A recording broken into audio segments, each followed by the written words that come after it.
Okay. All right. Well, hello, hello, hello, and welcome to Intercultural Spark, that show about how you too can spark change in the world through your mission driven businesses and life projects. I am your host, Deanna Schoss. And if you are watching live after the fact, thank you for that gift. If you're watching live or after the fact, thank you for that gift. We're so glad that you have stopped by. And I hope that you're inspired by today's guest to jump into action in your own life.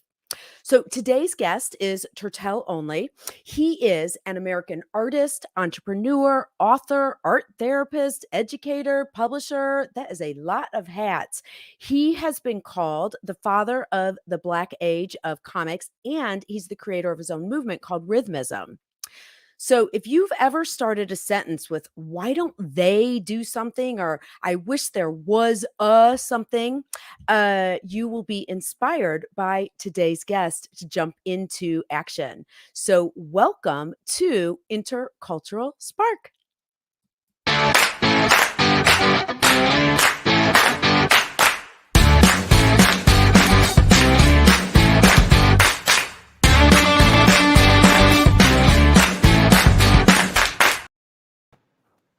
Hey, Turtel, how are you? Hey, I'm doing great. And thanks for the info. Oh, sure, sure. And it's funny, you pointed out people have commented on this backdrop, which is a banner from the Hyde Park Jazz Festival. But you and I actually met at when I was doing the festival manager as the Hyde Park Jazz Festival. Exactly. Yeah, Exactly. yeah. And So, Only Studios was one of the sponsors.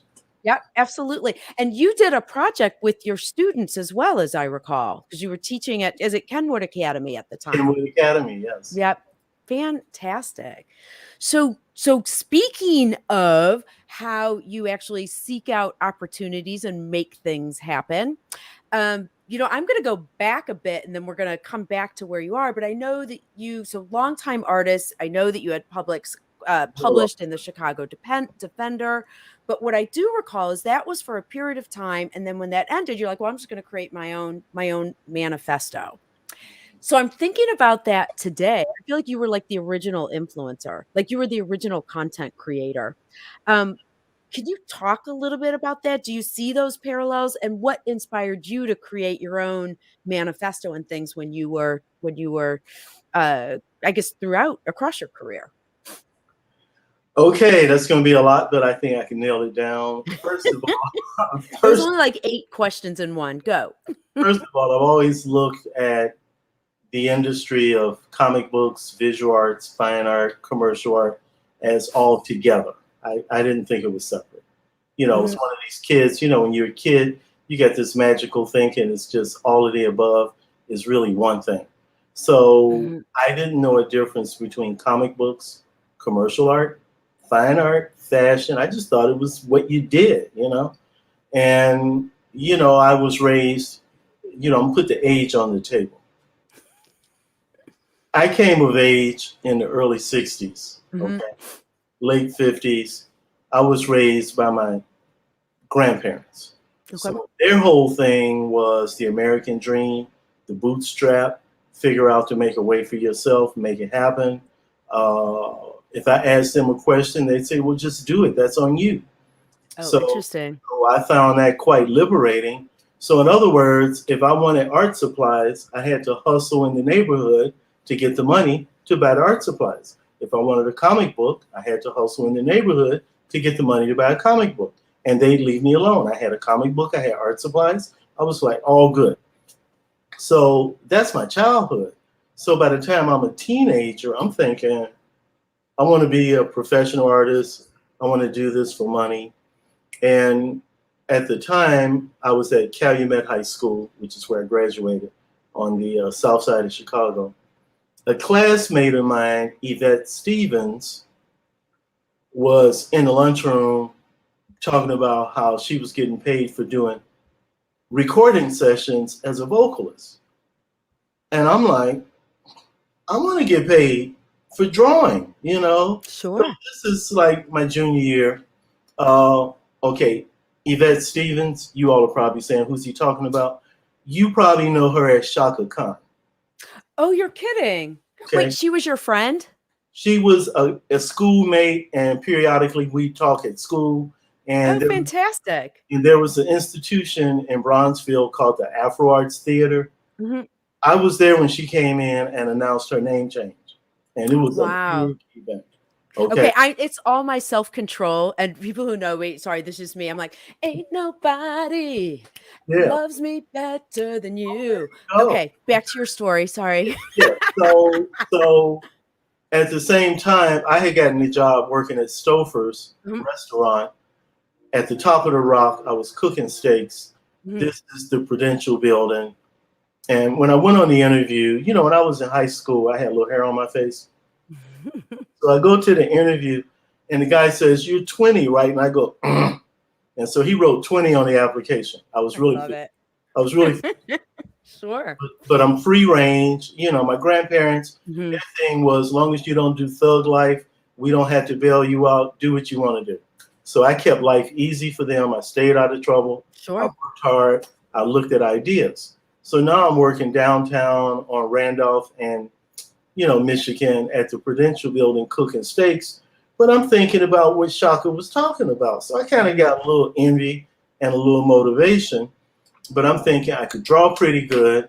I want to Mhm. draw for money And somewhere. so you guys are like 17, 18 years old. So she's Exactly. making money doing voiceovers, and then so you're like, "Ooh, I Well, wanna do that." she's doing background vocals Oh, she is? Okay. for a group that was managed by Curtis Mayfield. Mhm. It was called Baby Huey and the Babysitters. Okay. So this is before the Rufus days. And Mhm. but she's getting paid. I'm like, I like that idea, you know. And so I'm cooking steaks at the Prudential building, and it's getting me out of the neighborhood to be downtown where there's money, industry, possibilities, and the whole thing. So I'm trying to see my path because the path is not clear, you know. And so coming out of high school, I started my own artist guild. I started it at age 18. And the idea of the guild was for young, talented artists, which I thought I was, Mhm. to make the transition from art student to a career professional. Mhm. So I maintained that for about 8 years. Mhm. And members of the guild, through all of our work, went on to freelance for Essence magazine. I became an illustrator. I used to do courtroom illustration for WGN. Mhm. We illustrated for Ebony, and me and another member of the guild were longtime illustrators back. When I say long time, we had about a 4-year run, Mhm. Playboy magazine, and Oh, Playboy nice. Playboy played real well. And no, we didn't do the fun stuff. We were like say if Playboy did a Mhm. review on David Bowie, I did the artwork to go with the review. Okay. You know what? Let me just kinda I'm gonna, like, recap for a second. For people who are watching live, please feel free to say hello. We don't know who's here unless you say hi, and ask questions, but there's a lot of things that you're saying that almost in some ways now need to be unpacked for younger generations, but also kind of reminisce for older generations. One is this the idea of free range children. So in the olden days, that was just called being a kid because you would go outside and run around the neighborhood. There wasn't this thing of people being around you all the time. Um, but also that what I like is some of the things you're talking about are aspirational, because it sounds like you were still kind of building being young when you were, or when Chaka was doing background for groups or you were doing art for Playboy. And it's one of those things where rather than waiting until I'm good enough or waiting till, someone can introduce me, it sounds like you were like, let me just call. Let me do that. Let me pursue that, like kind of in taking things as they come. And these were some pretty big, these were some big things, some big names. Look, this is. I appreciate everything you just said, and even more that I'll probably Mhm. trigger on. Uh, Mhm. just for the sake of the viewers, we played in the dirt. We made mud pies. They opened the door and said, "Go out and play," and they closed the door. Yep. And they opened the door at dinner time and said, "Go to the washroom and clean up." And Mhm. then they said, "What did you do today?" You say, "I played." They said, Mhm. "Who?" You say, "The kids." And then you sat down and they blessed the food and you ate. And then you said, "Can I go back out and play?" And they said, "Okay." but be home Be before home by dark. before Yeah. the street lights come on. That was it. Right. Yes. And Yep. if you were scabbed up, scarred up, and all that, they say, go to the washroom, Clean up. get some alcohol or some Listerine, fix Yeah. yourself up before you go to bed. Mhm. That was it. Mhm. Do you know what's amazing about that, Turtel? It's the idea of what can you do if no one's telling you not to do it? Like you have good sense of danger or getting into trouble, but if no one's there micromanaging what you do all the time, it's what you can do. So, Well, so we formed together mhm, games that were spontaneous. mhm, Who was in charge? Who wasn't in charge? How that would change. mhm, So it was a lot of internal things that were cultivated as kids that mhm. just cascades through life. Mhm. So I want to transition that to this is somewhere around the mid 80s, looking at this idea where something doesn't exist, I'm just going to create it, and talk about the black age of comics and the convention that you created. Why was that important? Okay, we're gonna zigzag. All right. Okay, Okay. so you put me in the 80s. I was just in the late 50s. So warped up. Okay, I'm in the 80s. Okay, late 70s, early 80s. When I say I'm talking about between 78 Mhm, and 1980. Uh, one layer is that I'm going to New York to talk to mainstream comic book publishers. mhm. I go in one office and I'm meeting with the vice president, and he looks me up and down, and he sits down and he says, "Do black people read?" Oh my gosh. Wow. And he really means it. And I could tell he Mhm. really means it, to the point I kind of feel sorry for him. So, needless to say, that interview doesn't go further.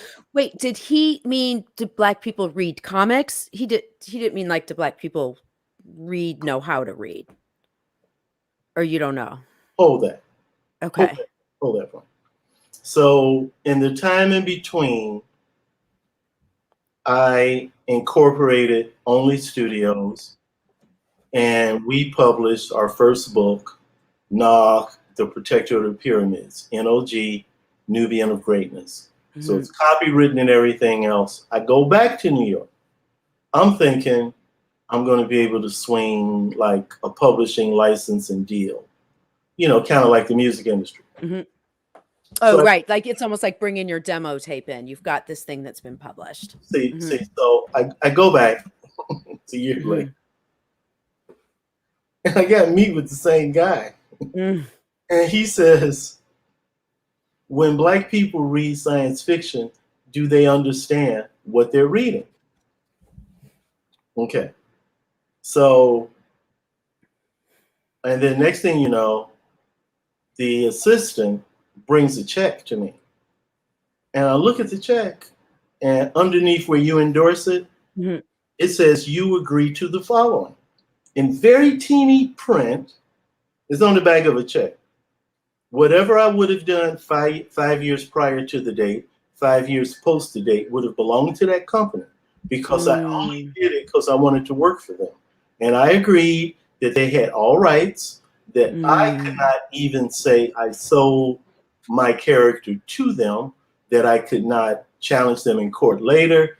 Da da da is a flat fee for a whopping $20,000. Well, guess who could read? Okay. Right? Guess who could really read? And there's Yeah. no shredder back then, so you're Mhm. just tearing it in microscopic pieces of paper. Boom. Mhm. So I made the rounds, and I'm leaving out the names because I'm not Okay. giving publicity. I'm just telling you the happenings. Sure. So then I go to other companies. They're all based in New York, and the story gets worse. And then finally, I get to a company, and the guy that owned the company, at this point, I'm kind of like angry at everybody. So I'm not even trying to get a deal. I'm just mad. So he Mhm. takes me to lunch, and he explains to me the first time I heard the word collusion. He Mhm. said, "We are collusive. Everything you're talking Mhm. about is an impossibility because none of us will do it." And Wow. and I felt liberated. I'm like, okay, I could just give up on that.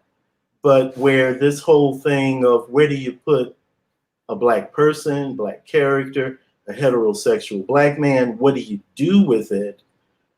Like I said, I had Shaka Khan as a schoolmate. And what I didn't talk about is I had done some album covers Mhm. for some musicians up to that time. I had lived in Paris for a while, had serious exchanges with Mobius, who people may know him from Meteor Hulon or heavy Mhm. metal. Or if you saw Fifth Element, he was the designer of Fifth Element. In Mhm. fact, Fifth Element looks like it just walked out of one of his comic books. Oh, And interesting. I'll get back to that. And I did an illustration, not an illustration, I did an album cover package for the Rolling Stones in '78 that didn't pass censorship. So, Mhm. so all this is percolating in me, but I'm realizing that the music industry had gone through between 1920 and 1960 what the visual arts industry had yet to do. In other words, real diversity. Mhm. In the music industry, if I had walked in, they would have said, "Are you a vocalist, a guitar player, sax player? Are you a composer? Do you do jazz? Mhm. Do you do reggae, R&B, blues?" But when I walked in these offices, they're like, well, "What? I mean, like, what are you doing here? Who are you?" So it hadn't been Mhm. established that Black people, Black culture, world cultures was in the industry, least of all at the upper echelons, talking about power, prestige, money, and Mhm. influence. Mhm. So I felt, Sure. I felt I needed to create a movement Mhm. so they would understand how to relate to me. Sure. So because like if you don't have, I mean, most people. Okay, here goes the age thing. Mhm. When I was a kid, on the low end of the radio station, where it was real staticky and a bad signal, they had a lot of music there that they called race music. Guess what that was? That was Black folks before Elvis Presley. Mhm. So R&B, rock and roll, rock, all that had not exploded yet into genres. There Mhm. was no, so in the comic book industry particularly, this did not occur. Okay, you Mhm. want to get in here? Come on. Well, no, because one, because it's amazing. We could probably just talk for 5 hours, but we're not. We're going so I wanna hit some things that because what you're saying, what it's triggering for me is so you are actually this is your artwork on the side of the Museum of Contemporary Art because Right. they just did a huge show on Chicago comics. And in that show, because what you're talking about is trying to break into an industry, and they're saying, "Oh, sorry, if I'm hearing you correctly, oh, yeah, no, Black people aren't in this industry. Like they just don't do it." And what I found was going to this. So when you go to this show at the MCA, and I encourage everyone to do it, I think it's through October 5th, they open the show with Black, not Black comics. It's not Black comics, the people, but Black comics of people creating comics. And what I saw was interesting is people had been creating comics all along and they had been published. And okay, now since you're talking about like being of an age, sometimes I do this, my palms are already sweating. I'm just going to say my friend had this experience. So it's my friend who's the jerk. But this was a mind shift for me. Also being of a certain age, I read the Sunday comics every week growing up. It was the funnest thing. And I don't remember when it was, but there was a comic strip that had a group of young kids. They were school kids, and the creator introduced one Black kid into the group. And from my experience as a white person, I think there were even articles like this was a big deal that a comic creator had introduced a Black character. Like, oh my gosh, look, it's progress. And then I go to this show and it's like, oh my God, you're like such an idiot. Because it actually, that wasn't what happened. It was that there were Black creators and Black comics all along on just daily life. Some were commentary, some were just daily life. And they just hadn't, it was who was promoting them. It sounds like your experience of going to New York and there were promoters and that it was harder to get into that mainstream, but it doesn't mean people weren't creating. It doesn't mean people weren't doing amazing work and getting big exposure for it within different, in different publications in different communities. Let me say a few things. One, Sure. everything you're saying is dead on. Mhm. A little bit about my background. Mhm. My grandfather came up during the Great Migration from the South to avoid Jim Crow and everything of that. He was an ordained Pentecostal pastor who some kind of way ended up owning 6 different income generating properties in Brownsville. Mm. We lived in Hyde Park, where I Mhm. grew up with him. The apartment I lived in was 3,000 square feet. This building had 6 apartments like that, plus a coach house in the back. As a little boy, my eyes were on the coach house, okay? But and my neighbors in Hyde Park then were white, Jewish, Japanese, Polish, Cuban, Black American. So as a kid, free range, we all hung out together. We picked berries together and watched them at the playground and ate them instead of going home for lunch. You know, we knew where all the fruit trees were, blah, blah, blah. So later on, when this thing called racism descends, I'm like, where do I put that? Like, that makes no sense. So I didn't have that initial template. The first time I saw a white man, he was in the kitchen pleading with my grandfather for an apartment to rent. And I was so little, my grandfather turned to me and said, "Could you go put some clothes on?" And so, you know, I got an attitude because I want to get to my Cheerios. I want to have cereal. So I'm going in there with some clothes on and having my bowl and looking at this guy thinking, boy, that's a different look, you know, okay? So I kind of came up with that background. So going forward with the comic book industry, et cetera, virtually every mainstream office I went into between the late 60s up into the early 80s, I was either a surprise, a shock, or not welcome. I went to Hollywood studios out in Hollywood. How could I put this? I had a way to get an appointment with you. Okay, I'm keeping that a trade secret. Mm-hmm. So you would come back from lunch and see me in the lobby and go to your administrative assistant and say, "Who's that out there?" And your assistant would say, "Well, that's your 2 o'clock appointment." You're like, "What?" It would be me. One situation, that person went out and said, "Don't you understand your job is to make sure no one like him could ever talk to me?" Okay. He actually said that out loud in front of you? Real loud. He said in front of everybody. Okay. Okay. There were other companies that would come back to me and say, "Okay, they made it clear that if I bring up your name again in your work, I'll lose my job." Wow. Okay. So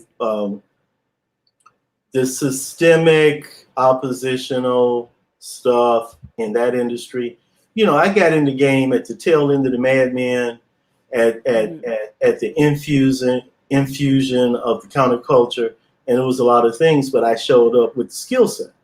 I showed up with ideas. See, I didn't want to go to the mainstream to be the next person in the so-and-so line to draw your character, because I knew that was not what I wanted to do. I was bringing my own heat. I'm bringing my own concepts. And I felt I could make my concepts meet the industry standard, rather the industry embrace me or not.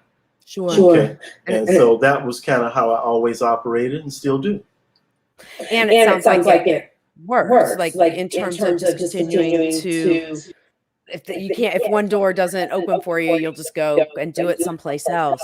You know, we're in time for the part of the show where we're going to do our flash photo stories. All right. And so what that means, Turtel, is just, you know, I'm going to flash a photo on the screen. You're going to give me just like a 2-second story or 2-sentence story about each, so that we can get a little bit more about you before we leave today. So I mentioned this before. Anything else you want to share about the show right now at the MCA? Everybody should go see this show. It is fantastic. That image of Nog I drew in 1980, and it opens the book. They also secured it as merchandise, so you could get a tote bag, sketchbook, and postcards, and other artists in the show are there. One other thing to just kind of like I told you so as far as the show, because I told you the first section when you open up is about Black comics because the themes are that, or it's showing everyday life in African American families. Your piece is like deeper into the show, and it's all about science fiction. So it's It's, not even a Black artist doing this. It's like this is art that's been created, and it talked a lot about your history and kind of how you've built characters and things. What's this? this is the cover of Black Cartoonists in Chicago, 1940 to 1980, and they contracted a number of us for the rights to be included in this. These are Chicago-based people, or were Chicago-based. Once again, Nog stands out because I don't really deal with slice of life. I definitely don't do a homage to suffering and oppression. I'm on a whole different wavelength. So, Absolutely. so I'm showing the expansiveness of cognition, imagination, creating other universes and potentially other possibilities. Yeah, it is the sci-fi good versus evil kind of motif, but a lot more is going on in there. But yeah, educators and anybody interested in all this should really buy this book. It's unique and fantastic. Okay. So I want to say something about this before you talk about it. So I just want to talk about the idea of continuing to show up. And this affirms everything you've been talking about, how I just keep doing stuff. So I mentioned before that you and I met at the Hyde Park Jazz Festival. That was actually in like 2010. Yeah. And every once in a while, it's so funny. So we easily could have never spoken since then, but every once in a while in the mail, I get these postcards.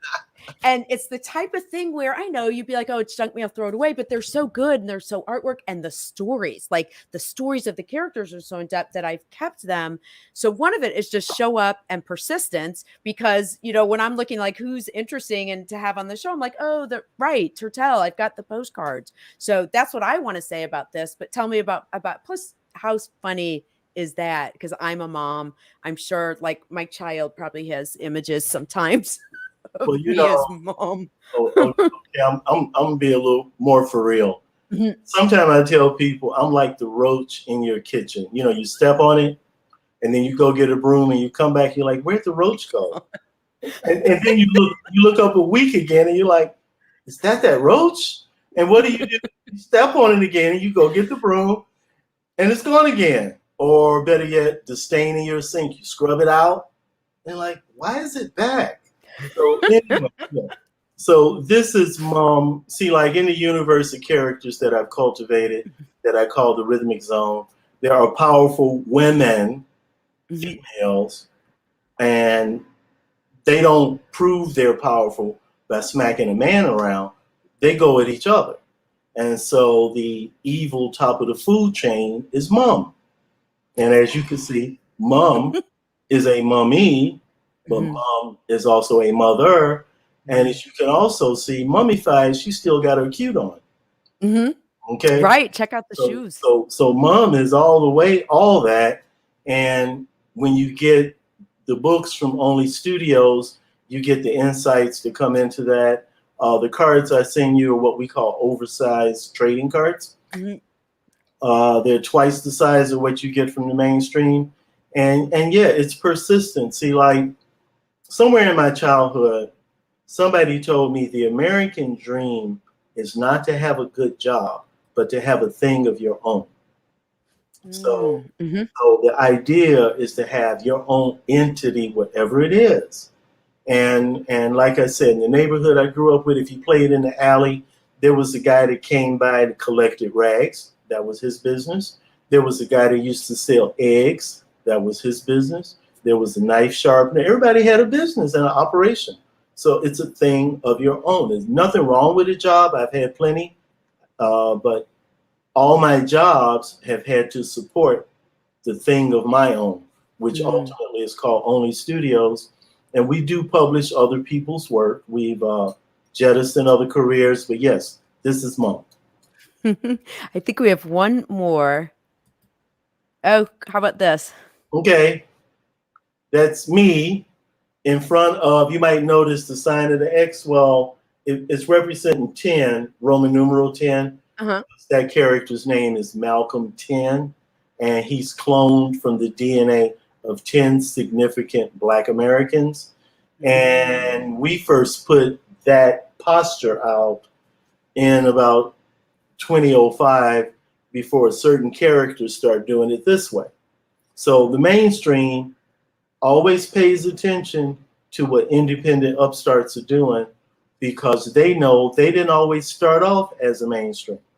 So they're always looking and trying to overwhelm you with their resources, but we got them faded. You know, we got the creativity, the persistence, and all that. So this was at an exhibit that we gave a few years ago in Bronzeville at the Southside Community Arts Center, because it's at the Southside Community Arts Center in 1993 that I launched the Black Age of Comics with the world's first Black Age of Comics convention. And now that event persists, and we have Black Age of Comics conventions in Detroit, Philly, Atlanta, and affiliation kind of events in Washington, D.C., New York, and San Francisco. So it's a total movement that's operating. It's very independent. And see, just because somebody doesn't acknowledge you doesn't mean you're not you. Yes. That's actually, I wanted to make you full screen for that, because that is so true. That just because someone, actually, that's why I've even got something when you say that. Wait, what did you say? Because that's big. Just because someone doesn't acknowledge you doesn't mean that you're you, and that really is inspiring for people that are creating and continuing to do things. So, or not to do things, but continuing to just grow and contribute across the lifespan.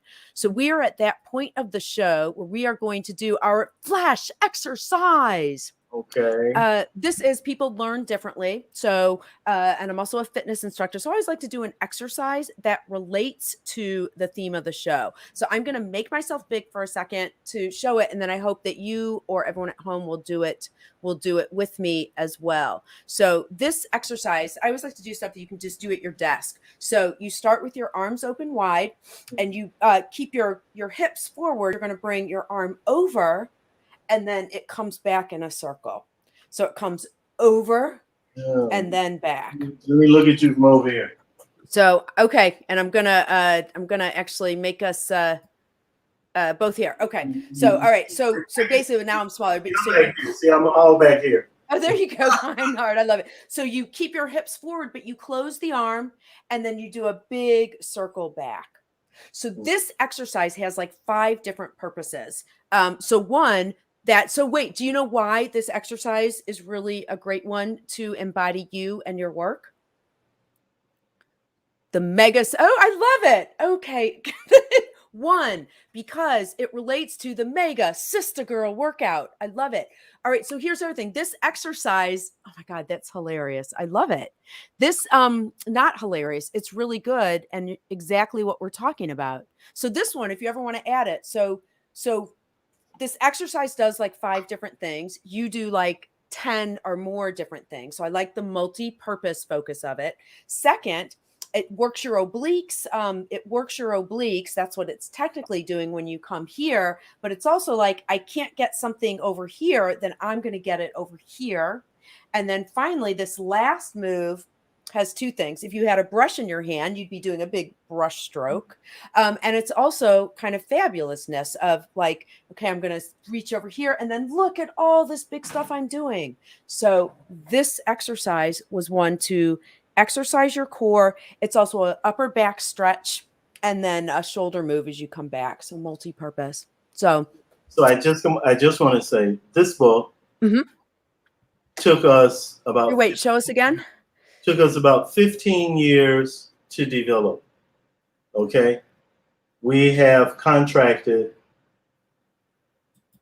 female artists and illustrators of all types to illustrate the character Sister Girl, working out, making healthy choices, fitness practices, and things like that.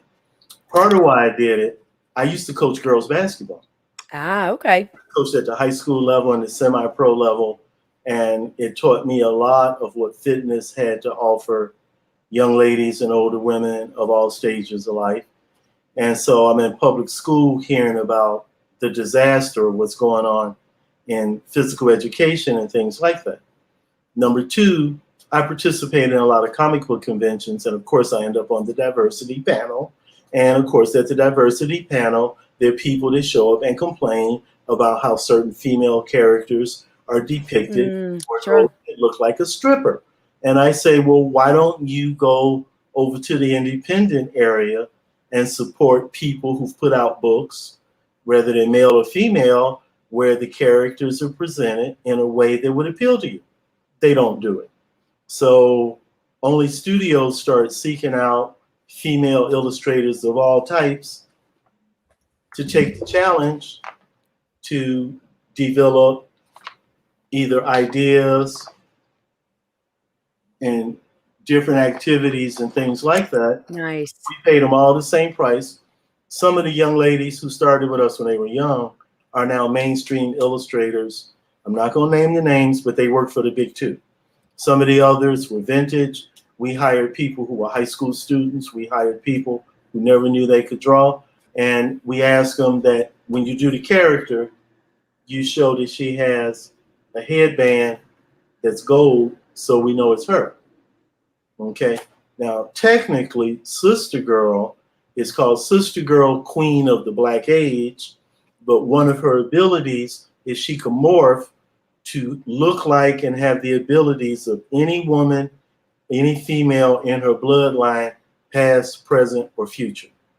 So knowing how DNA scatters, that opens up this character for real diversity. See what I mean? Wait, here's one of my favorite ones. Go ahead and share that with us, and then we're going to close on that because we know you've got so much more coming with all your ideas and work that you're doing. Where'd it go? This is see, you know, when you got a favorite, all right, Sister Girl, got it? The young lady that did this was a Polish exchange student. And she said, Sister Girl could be white, right? I said, of course. Okay, so she did that. Then she did this one. Okay, and let's see. But the point that I'm trying to show is the diversity of a, well, she didn't do these, but I don't want to waste a lot of time. Sure. But just showing the unison of it appealing to all women and females of all stages. And I'm hoping that fitness trainers and coaches and educators pick up on the concept. Fantastic. So let me stick that in there. Yeah. Turtel, thank you so much for joining us today on Intercultural Spark. It sounds like you are talking about Spark, like you are not stopping anything soon, and lots of ideas and things to go. People know they can catch you at Only Studios, and we look forward to seeing more from you. Thanks so much for being on the show. Thanks. Thanks for having me. And the Chicago Comics exhibit runs until October 3rd, and it's free to get in on Tuesdays. Oh, fantastic. Thanks, Turtel.